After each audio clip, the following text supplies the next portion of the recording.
произошло то, чего боится, наверное, каждый человек на свете. Всем привет, дорогие друзья! Меня, как всегда, зовут Ната, и добро пожаловать в новое видео. Сегодня, как и каждое воскресенье, я подобрала для вас интересную, страшную историю из реальной жизни. А если вы хотите, чтобы я рассказала вашу историю, то, пожалуйста, пишите мне ее в комментарии под этим видео, мне в директ Инстаграма, либо хоть мне в Телеграм-канал. Также напоминаю, что вы можете посмотреть интересное предпоследнее видео, над которым я очень старалась, а на следующей неделе вас ждет кое-что помимо страшных историй. Надеюсь, вам понравится. Можете вообще зайти в мои социальные сети и посмотреть, что там интересного происходит. В моем инстаграме, например, я рассказывала про свою поездку в Латвию. А также вы можете поставить лайк под этим видео и подписаться на этот канал заранее. Вдруг вам понравится. Что ж, а мы приступаем к истории. И напоминаю, что все истории я рассказываю от первого лица. Хочу поделиться своей историей, и, возможно, она добавит вам новых страхов. И вообще изменит ваше представление некоторых вещей. В 2019 году мы с двумя моими подругами отправились в небольшое путешествие по Европе. Мы оставались в самых различных городах по несколько дней. Предварительно почти все свое жилье мы находили на Airbnb. Ну как мы, в основном все административные и тому подобного дела лежали на мне. Зато я платила немного меньше.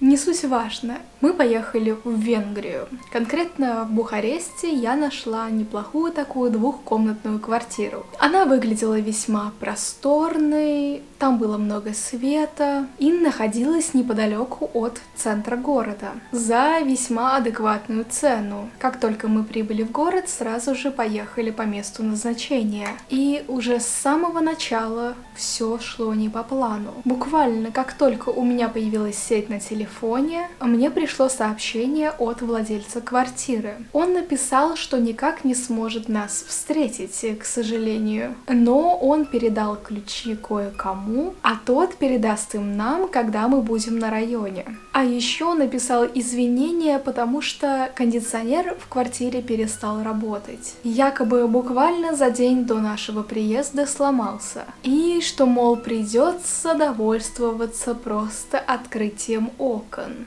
А тогда была середина июля и стояла лютая жара. Ладно, подумала я, в принципе, привыкшая забирать ключи из локера, а многие вообще оставляли в стиле под ковриком. Бывали самые разные случаи, поэтому это меня сильно не удивило. Еще одним странным нюансом было то, что Алина, моя подруга, с самого начала чувствовала себя очень тревожно. И она как-то чрезмерно переживала, как нам в тот момент казалось на пустом месте. Она не могла нам объяснить почему, но чувствовала себя беспокойно. Наверное, у нее просто было такое плохое предчувствие. Мы добрались до места назначения. В принципе, все было как на фотографиях и на Google картах. С другой стороны дома был небольшой дворик. Все казалось уютным. Я написала хозяину квартиры, что мы уже прибыли на район и где нам искать ключи. Он прислал мне адрес и сказал нам место в 5 минутах ходьбы оттуда.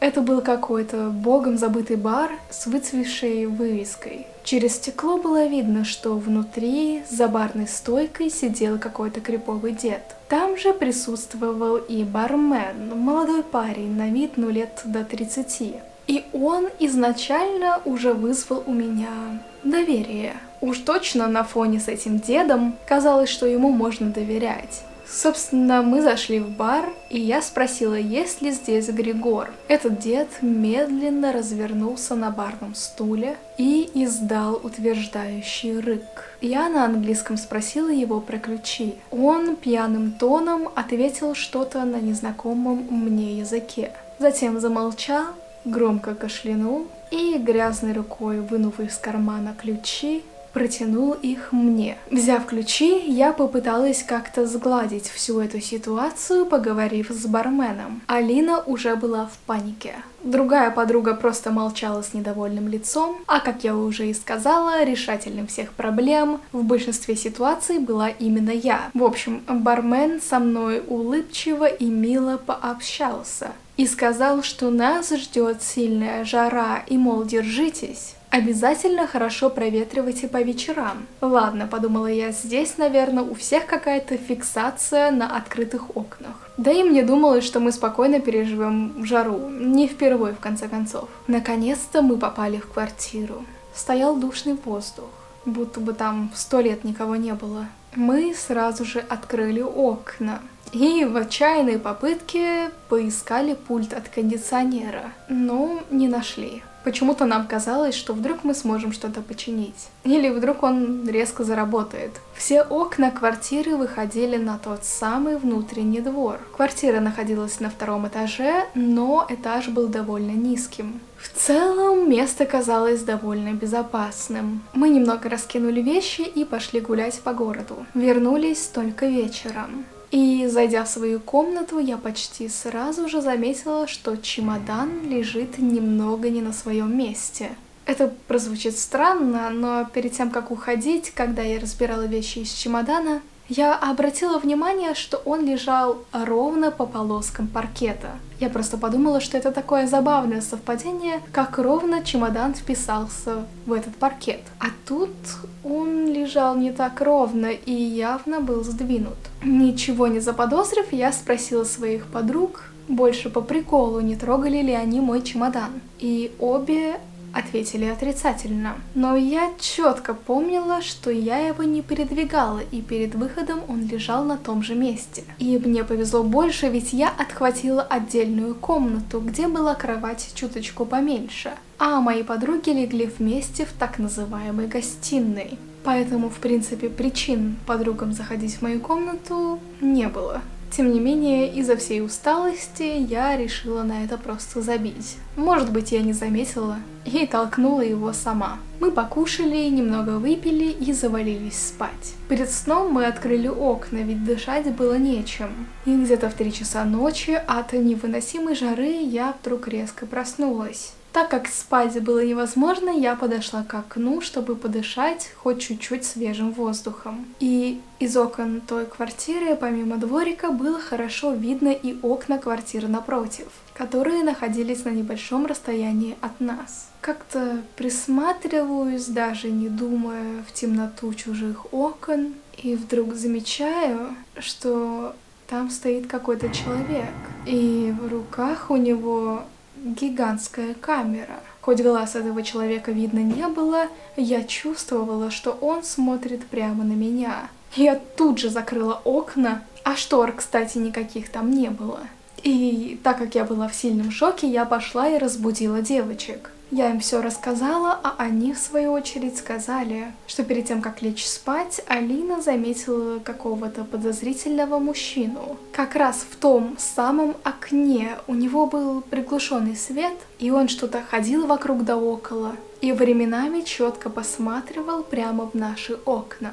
Она не хотела нам говорить об этом, потому что мы периодически шутили, что она всего боится и просто параноик. Да и она действительно часто утрировала по поводу некоторых ситуаций. А Марго, моя вторая подруга, вообще сказала, что обратила внимание, когда мы только туда заезжали, что во дворике на лавочке сидел какой-то мужчина. Он был в черной кепке и в темных очках, весь в черном, будто бы он максимально не хотел привлекать к себе внимание и странно смотрел на нее. Нам всем троим стало очень страшно. Все-таки было 3 часа ночи, и не накручивать и не придумывать какие-то жуткие варианты было очень сложно. В итоге мы натянули на себя самые непривлекательные футболки и легли вместе спать. Утром я написала хозяину квартиры все свои претензии по поводу этой жуткой ситуации. Он же сказал, что в той квартире никто уже давно не живет и там никого быть не должно. И что, мол, вообще не стоит переживать. В конце концов, как он сказал, что страшное может произойти?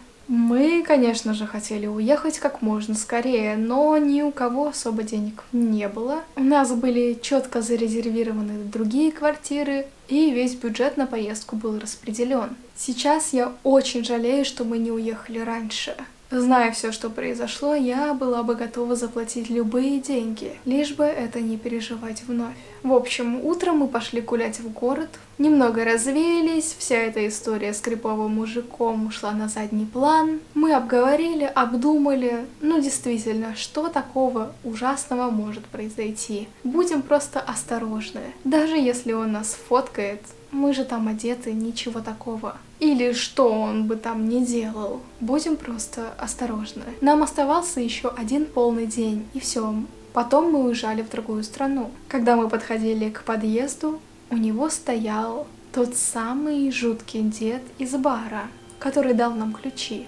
Он на очень плохом английском сказал нам, что нас здесь не ждут, и что мы должны как можно быстрее уезжать. Я подумала, что может быть он какой-то безумный националист или просто очень пьяный. Конечно, было очень неприятно это слышать. Мы поднялись наверх к квартире, и я обратила внимание, что перед нашей дверью лежал кусочек печенья, что я уронила утром в спешке. Ведь мы опаздывали на автобус. И он лежал прямо перед нашей дверью, и он был очень сильно раздавлен. Это было подозрительно. Мы зашли в квартиру, опять покушали, немного выпили и легли спать. Как я уже и сказала, уезжать нам было через день. Под ночь мои подозрения и тревога усилились, и я не могла уснуть. Где-то часа в 2-3 ночи мое любопытство взяло верх. И я пошла к окну посмотреть, нет ли там того самого крипового мужика. И там опять он стоял. На этот раз было совсем плохо видно, что он делал. Лишь луна совсем немного освещала его. И в какой-то момент я увидела отблеск от то, что я думаю, была линза камеры. Я сразу же закрыла окно. Мне было мерзко и неприятно, я была в растерянности и не знала, что делать, как поступать. Я написала хозяину и всем своим друзьям, просто находясь в панике. Еле уснула под утро под одеялом с закрытыми окнами в жару плюс 30 градусов. Проснулась я от крика Алины. Произошло то, чего боится, наверное, каждый человек на свете, который хоть один раз в своей жизни снимал квартиру. Алина нашла в ванной скрытую камеру. Она выглядела очень неочевидной, но Алина в этом разбиралась, долго объяснять почему. И, в общем, это точно была скрытая камера. Мы все отфоткали. И камеру, и окно того самого мужчины. И пошли в соседний подъезд посмотреть номер квартиры и имя. Ведь там на почтовых ящиках были написаны фамилии. И знаете что? Там была фамилия владельца нашей квартиры. И имя, точнее его инициалы. А фамилию владельца мы узнали вообще рандомно. Когда мы искали пульт от кондиционера, случайно нашли какую-то выписку по счетам за электричество. Там было имя, которое мы видели на Airbnb, и фамилия. Мы побежали посмотреть на ящик, который относился к той квартире, где мы жили. И там была такая же фамилия, но другие инициалы имени. Видимо, это был его брат или родственник. Я написала хозяину, и он, как всегда, отвечал очень спокойно, что мы все не так поняли, это какая-то ошибка и бла-бла-бла. Сразу же я написала в поддержку Airbnb, и мы сняли один номер в отеле на одну ночь. Уезжать нам надо было рано утром на следующий день. А перед выходом из квартиры Марго нажала на кнопку на самом кондиционере. И знаете что? Кондиционер работал. Владелец, видимо, специально спрятал пульт, таким образом заставив нас открывать окна. Конечно, надо было идти в полицию, но нам надо было совсем скоро уезжать. Там не то чтобы много кто говорил по-английски, да и просто у нас всех был сильный стресс, мы не хотели еще идти в полицию. Я просто открыла спор в Airbnb, написала очень большую жалобу, и его анонс вроде как удалили. Я очень надеюсь, что его забанили, а еще лучше, что арестовали. И это было очень страшно, но также потом произошло еще кое-что очень жуткое. Наверное, только через год Мне вдруг в Инстаграме с пустого аккаунта, недавно созданного, прислали фотографию, где я лежала на той самой кровати. Одна, на мне было лишь нижнее белье, ну, конечно, было очень жарко, и мне стало так страшно и неприятно от этой фотографии. Мои подружки сказали, что им всем он прислал тоже по одной выбранной фотографии, и одна фотография была из ванной комнаты. Я не знаю, мы ту камеру сразу же забрали с собой и уничтожили. Я не знаю, каким образом он достал эти фотографии. Видимо, он действительно заходил в квартиру, когда нас не было. В общем, надеюсь, что его арестовали. Никто никогда не должен сталкиваться с подобным. Это преступление и нарушение личного пространства. А еще и просто слежка за людьми. Такая вот история, дорогие друзья, и это действительно страх каждого, кто когда-либо снимал жилье. Я в своей жизни не раз снимала квартиру на Airbnb, и у меня всегда была такая паранойя. Я знаю, что это периодически происходит, и это просто очень жутко. Я не знаю, как люди отвечают перед законом, когда такое делают. Это ведь буквально слежка за людьми. И самое ужасное, наверное, то, что многие люди реально уезжают и так и не подают никогда в полицию. А я не знаю, могут ли Airbnb подать в полицию, если честно. Надо будет спросить. Вот, в общем, будьте очень осторожны, пишите в комментариях, что думаете по поводу этой истории. Наверное, мы все теперь, когда будем снимать квартиру, будем проверять маленькие места, где потенциально можно спрятать камеру. Иначе никак, наверное. Ну, я понимаю, что на самом деле адекватные люди так, конечно, делать не будут. И вообще на Airbnb вроде надо свои документы прикладывать, чтобы выложить какой-то анонс. Тем не менее, видимо, кого-то это не останавливает. В общем, будьте осторожны, берегите себя. 1000 раз лучше все проверьте. Команда параноиков. Подписывайтесь на этот канал, ставьте лайк, переходите в мои соцсети. Увидимся с вами совсем-совсем скоро. Пока!